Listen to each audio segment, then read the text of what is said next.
Check, check, check, check. Let's see if the audio's better. Yeah, fuck it.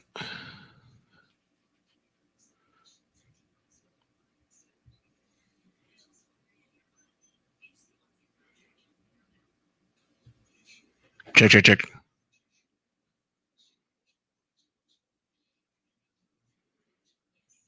Okay, good. All right, let's get it. All right. So, thank you, Wolski. Okay, so all right, so we're back, ladies and gentlemen. Cutting a promo, ladies and gentlemen. Like I mentioned before, this week's wrestling news and shit that we fucking talk about, listen to, and all that nonsense. Do me a favor, just share. And like I done shared it to so many pages and whatever the case may be, and it's fucking annoying to do it again. And yeah, I'm not really looking forward to do it again, but whatever. So, any case, guys, wrestling rundown. Much news to talk about and things that we can get into. So, yeah, let's I put it as cutting a promo, but it's like it's wrestling rundown. All right, so fuck it, whatever the case may be. Let me get the order ready and such. Blah blah blah. All right.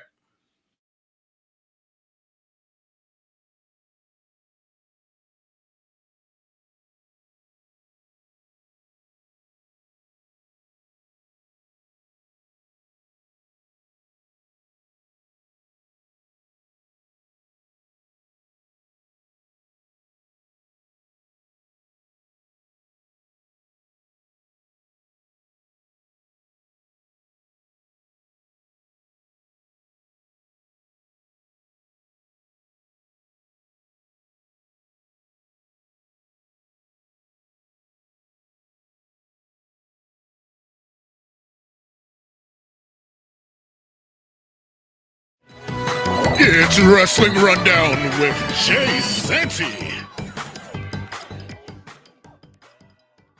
Live from New York, it's Turnbuckle Tabloid.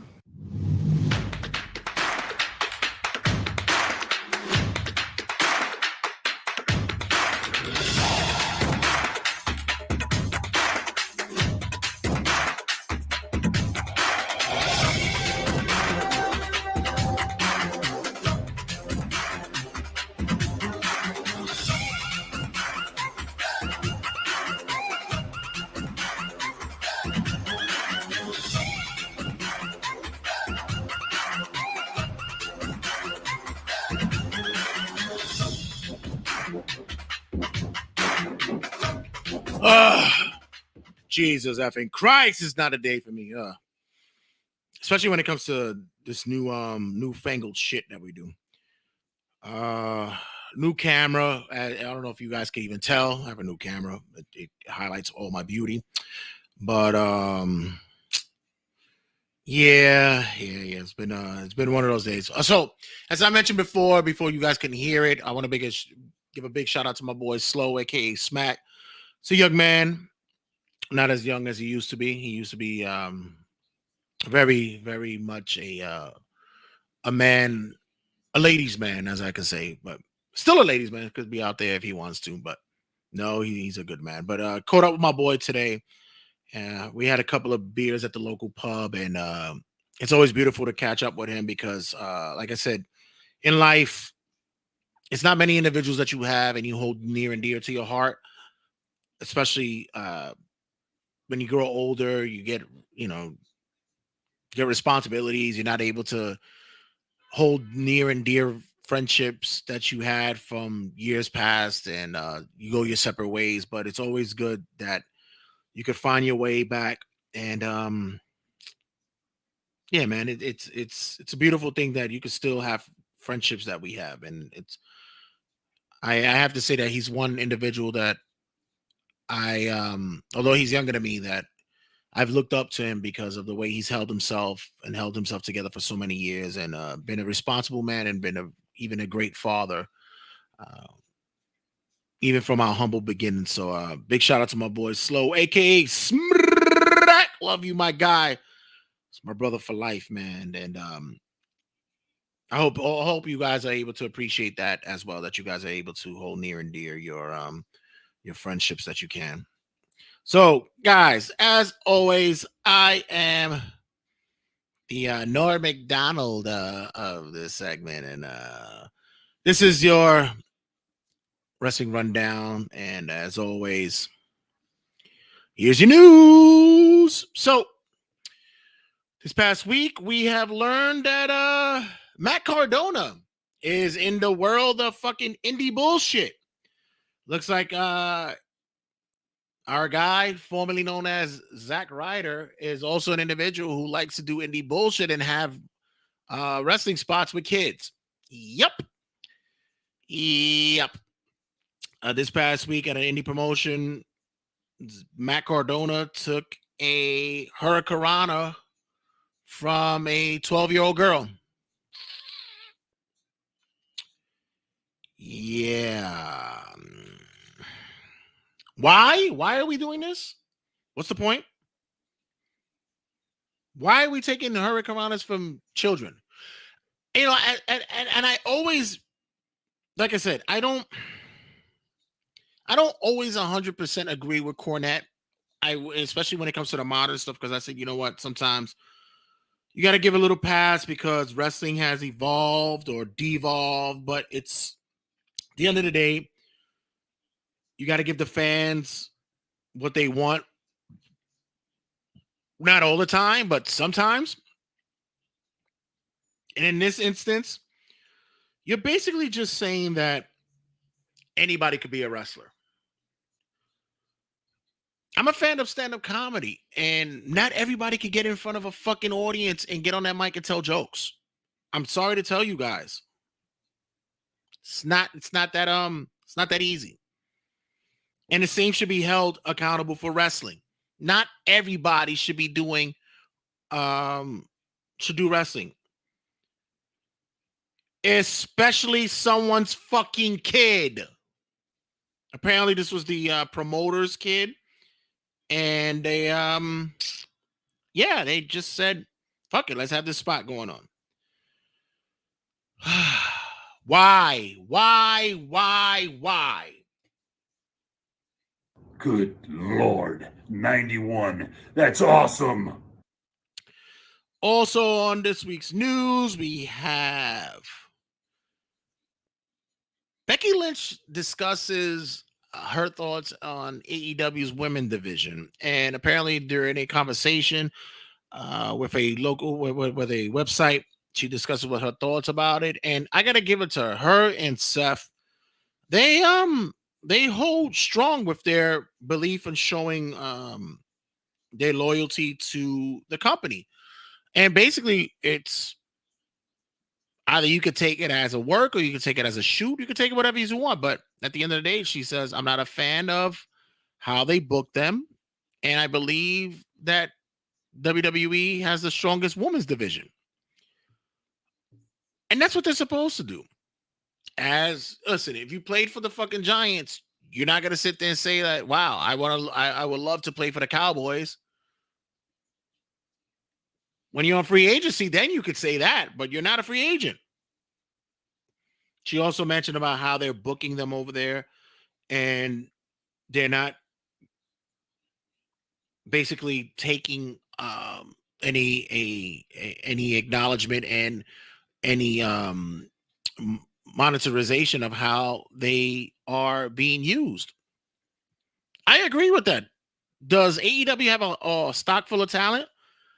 Wouldn't say stock, but if you're gonna say do they have a lot of WWE talent that actually can work? Yeah, they do. So why not use them to the best of their abilities? You have them in mediocre or nonsensical matches. I mean, what's the purpose? What's the reasoning? Why are we doing this? But I agree with her. I believe that AEW should be using them more effectively, more in matches that deal with wrestling, and stop using them and pardon the expression, but slutting them out in fucking gimmick matches when you want to really showcase the fact that they can wrestle, not just be able to take fucking thumbtacks and a chair shot to the head. Have them fucking wrestle. Show that they're, before you elevate them to that level, show that these women can wrestle. Just because they were in the indies doesn't make them great. Listen, you got talent like Ruby Soho, you have Tony Storm, you have Thunder Rosa, you have Britt Baker, you have these women who not only went through the hollow holes of WWE and had some training, but you also have those that who actually knew, learned, and came through the ranks of wrestling and showed that they can prove themselves. Stop having them go into these gimmicky bullshit matches just to say that we're just as equal as men. No, show us that you can wrestle. You got Serena Deeb, you had Hikaru Shida, you have women like that who are legitimate wrestlers and they have solid matches. But what did you do? You put them in a fucking a street fight. Which, by the way, all right, let me take that back because at least that match was a blow off match and that was done properly. There was a long standing feud with them and that was done properly. I get that. Okay, fine. Understandably, that worked. But as for the rest of them, you're not using them and showcasing their talents effectively. And I agree with what Becky said. Yes, you got to do something more to make them seem like they're going to be legitimate. Stupid, stupid, stupid, stupid, stupid, stupid, stupid, stupid, stupid, stupid, stupid, stupid, stupid, stupid, stupid. Did anybody see the Jimmy Uso video that was captured on the officer's cam when he was arrested for drunk driving? Apparently, Jimmy was so fucked up that he was aggressive and called the cop an asshole and such, even though the officer was trying to be as sympathetic and empathetic as possible. But you know, what are you gonna say to a drunk, right? Honestly, I mean, we all been there, right? Body cam shows the incident which occurred a little over a year ago, in which Jimmy Uso was pulled over for drunk driving. He had his mugshot taken and was released. Through it all, I believe he paid a fine and that was it. But yeah, kind of sloppy, my guy. We don't we want to tighten up on that, right? Okay.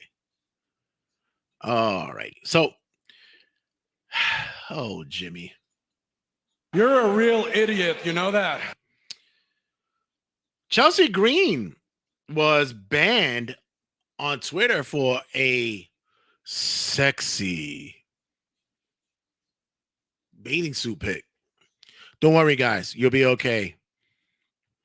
It's not going to be like that for long. Elon Musk has now taken over Twitter, so you'll be free to show your cooch, your dick, and your fucking titties everywhere if you want. Because Elon Musk believes in freedom of speech.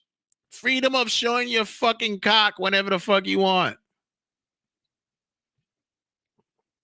This was basically would have been my forum to get on my voice box to discuss how much Twitter is going to be shit after this. But hey, listen, if you guys want that, you want freedom of speech, you want all that shit, no, you know what? That's going to be a place for you. I never really liked Twitter anyway, so I was never really a big fan. That's why I have somebody else run our Twitter. But because A, I didn't know how to fucking run it, and B, I can care less about how fucking Twitter runs. So yeah, Chelsea was banned because of a bikini shot. I'm not sure whether or not, because I looked at the picture, I didn't see anything that I thought was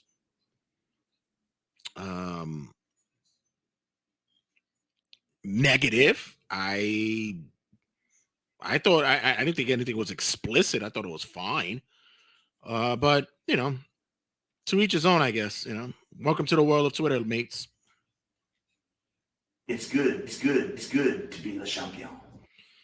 Next up, we have this is kind of sad to hear, but in wrestling, we always get these stories, and I mean, what more can we do?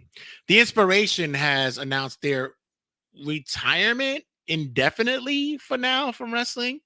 The Inspiration, formerly known as the Iconics, are now done with wrestling, and they recently released a statement saying that they're done with Impact and they'll be done with wrestling indefinitely for some time. And kudos to them, because if you can make $100,000 a year each just doing fucking OnlyFans, more power to you, right?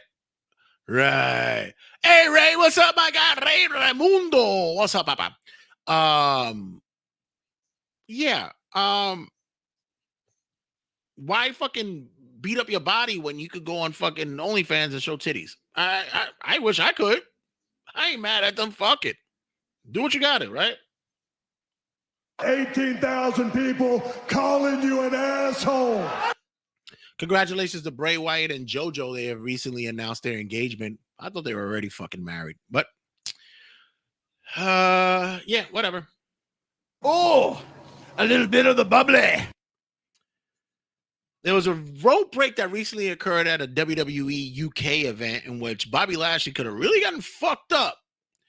This past week during a match with Drew McIntyre, there was a spot in which Lashley hit the ropes and took a spill because the rope broke.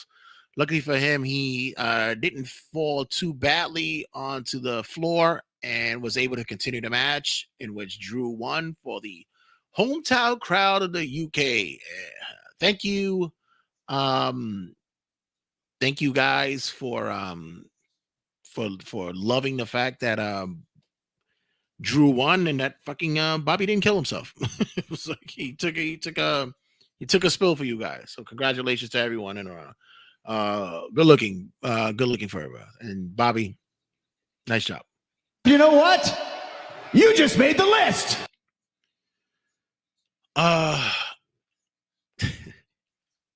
Athena, formerly known as Ember Moon, discussed in a recent interview for a podcast that she remembers having sitting in a meeting in which the executives of NXT and WWE were discussing on how women should dress and their attire. Many of the higher ups there believe that the women should dress in a more seductive and sexy way.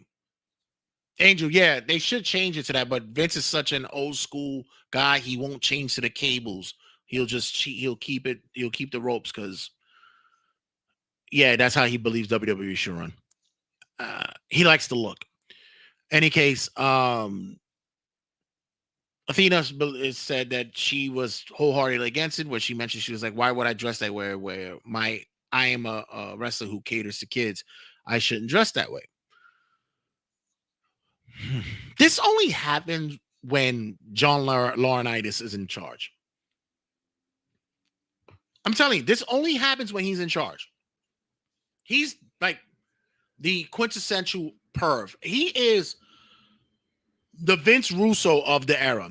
Mind you, if you have not heard the stories, this was the guy who was the forerunner for the Divas division, and he was the one that sat there and looked up who should be wrestlers by looking through Sports Illustrated and FHM magazines to find women's wrestlers. None of them had a lick of stitch of fucking talent or any understanding of what wrestling is, but apparently he felt as though, yeah, we should sign these women. So whenever John Laurinaitis is around and involved, he will give you the we need more sex appeal in the women's division. So what they want is more women dressed like Mandy. Right. Your face looks like my nuts, except you got a hairier bush.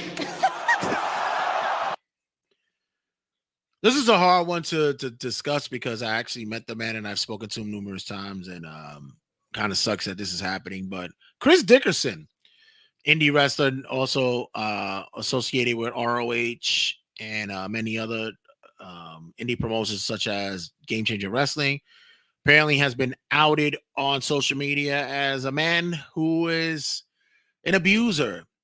Recently tweeted on social media by Christina Von Eerie, former lover of his, mentioned of his abusive ways during their relationship. It became physical, mental, and emotional, so much so that she started doubting herself that she can be a wrestler. Apparently, Dickerson would critique her wrestling, laugh at her, and joke on her expense about her wrestling prowess, and was also very physically abusive in the household. Another woman came out on Twitter recently to announce that she too was a victim of Dickerson's abuse.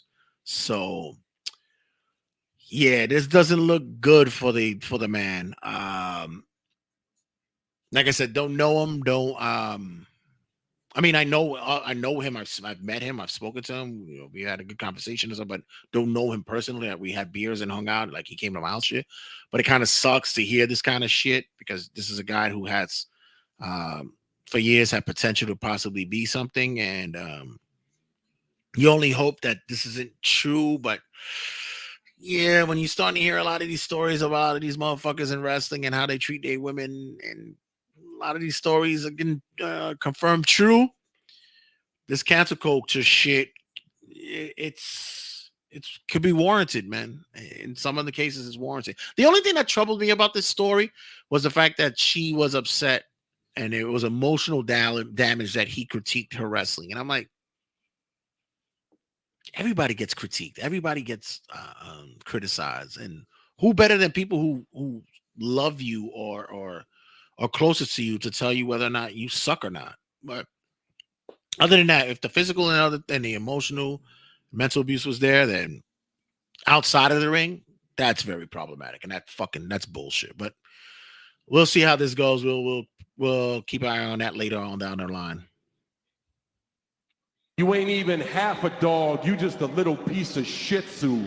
Yeah, Jason, seriously, a lot of these guys are fucking weirdos. They are, and then a lot of them have this ultra machismo kind of fucking mentality, and they need to check themselves. But you know, what the fuck? What do I know? WWE has announced that on their upcoming UK tour, for the pay-per-views and such, they one of the announcements that's going to be that pay-per-view will be the WWE Clash at the Castle. Um, I wouldn't say that's stereotypical. I would say that's cliche, since it's England and you battle for the British could have been something like I don't know, London. Uh, I don't know. I would have thought that it would have been something not catered to that kind of cliche kind of. But this is WWE, of course. They're in fucking Saudi Arabia and they call it Crown Jewel. So yeah, I guess so. The upcoming event for WWE in the UK, their pay per view is called Clash of the Castles. I guess. I don't know. All right. I feel like I'm watching one of my movies because this whole damn thing sucks. I don't know if you guys are sad to hear this, but apparently Riddle and his wife have divorced. It's a sad case. Did we not see the writings on the wall for this, ladies and gentlemen? Did we not know that this was going to happen? We had heard during the past couple of years that there was some problems there, and then we had the incident of another one of sexual allegations against Riddle and such, abuse in case. And after 11 years, he and his wife have parted ways in their divorce. So it was actually a fucking tweet that went up recently of him on a date, and it was like, I guess I guess he didn't take the divorce very hard, right? All right, good job, Riddle. Good job.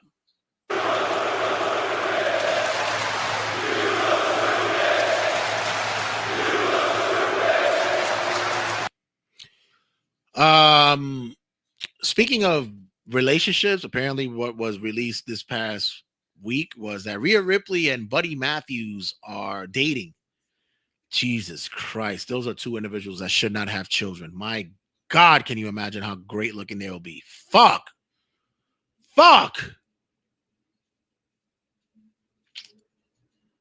Those two people should not have kids. I already said last week that fucking Scarlett and Killer Cross, who recently got married, they're gonna have some fucking splendid looking children. But these two fucks, god damn. I think my time has come. I luckily I'm not having any more kids, but shit. There'll be nowhere near that I could create the beautiful child that I created now, that I can do it again. It's impossible. I don't think I could ever have that happen again. That's why I stood at one. These fuckers, they're gonna have if they have kids, they're gonna have a plethora of beautiful wrestling kids who are tall and have muscles everywhere. Jesus Christ. You shouldn't even link up with each other. You guys should just date fucking fans. Fuck. I am the best in the world at what I do. Willie Mack is no longer with Impact. His contract with Impact has wound down, and it seems as though he is done with the company. AEW is always hiring, sir. Just saying. Ring of Honor, maybe. Who knows? But yeah, Willie Mack is done with Impact, and not for nothing, but I would probably like to see him in an NXT kind of role. I think he fits perfectly there, especially after what happened recently.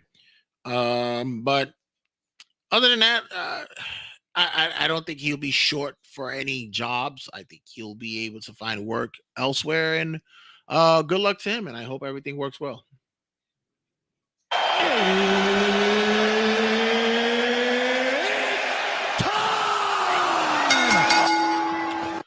So for the main event, ladies and gentlemen, we are discussing the recent releases that occurred with WWE NXT. We had Paige Persephone. We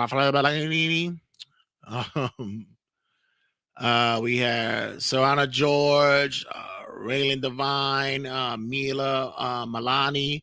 We had Draco Anthony. We had Persia Parada, Harlan, and the two big ones that many people were not happy with, which was Dakota Kai and Dexter Loomis. As for the rest, I'm like, I could see that happening. Harlan I feel bad for him because he had to cut his hair, cut his face. They try to disassociate him because he looked somewhat like Brock Lesnar, but they really did their best to disconnect that kind of correlation. But apparently his progression in wrestling was not going as well as they thought it would be, so they released him. As for the rest, some of them were already in storylines, and now they have to obliterate that. They have to get rid of those and blow it up. But the two that was on many individuals' minds was Dakota Kai and Dexter Loomis, as well as Michael Bivens. Malcolm Bivens. Malcolm Bivens is going to be fine. It's a great mouthpiece. Most likely, he'll find his way in anywhere he wants. It'll be an Impact, be it a Ring of Honor, AEW. He'll be fine, and it'll work for him even better if he goes back to Ring of Honor somewhat. So that's a good look for him. As for Loomis and Dakota and Bivens did not want to re-sign a contract in February. He just stood on board to continue the storyline, and when the time was right, that's when he was released. Same could be said for Dakota. Dakota had mentioned and said that she didn't want to resign as well. She wanted to do other things, and it worked out for the best. And I get that. As for Dexter Loomis, I said honestly, I think he needed a new look, a new gimmick. I think he needed to get away from that creepy kind of guy look. I like the gimmick that he had gone with in Impact that worked best for him. And I think he's a talented dude. And I think somewhere, somehow, he will find a place in another promotion as well. And the kid is talented. He's a fucking artist. He can fucking draw his ass off. So I think he'll find his place somewhere else. So Other than that, I'm not upset with these releases because these releases make sense to me. I know a lot of people were like, damn, again with these fucking releases. And I'm like, no, these actually make sense. I get that. I just hate the bullshit when you're talking about, well, it's all about budget cuts. And it's like, no, this one matters. This they need to thin out the herd a little bit. Just stop signing bullshit. That's all I can say. Stop signing the bullshit. Yeah, Jason, I can see that. I can see Harlan going to MLW. That works for him as a core Bauer. Well, we'll have a spot for him. I think it works. But other than that, like I said, the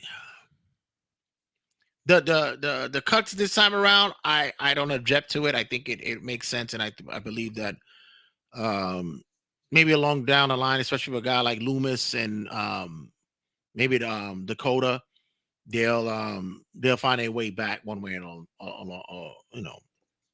one time or another.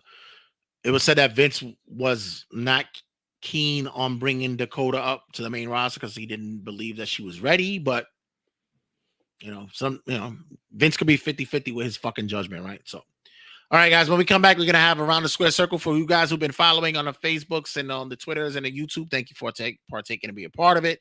Thank you guys for your time. And make sure you download and stream the episodes later on during the week. So thank you guys for partaking. Guys, don't go anywhere who are listening to the podcast. We'll be back. Check you guys in a sec.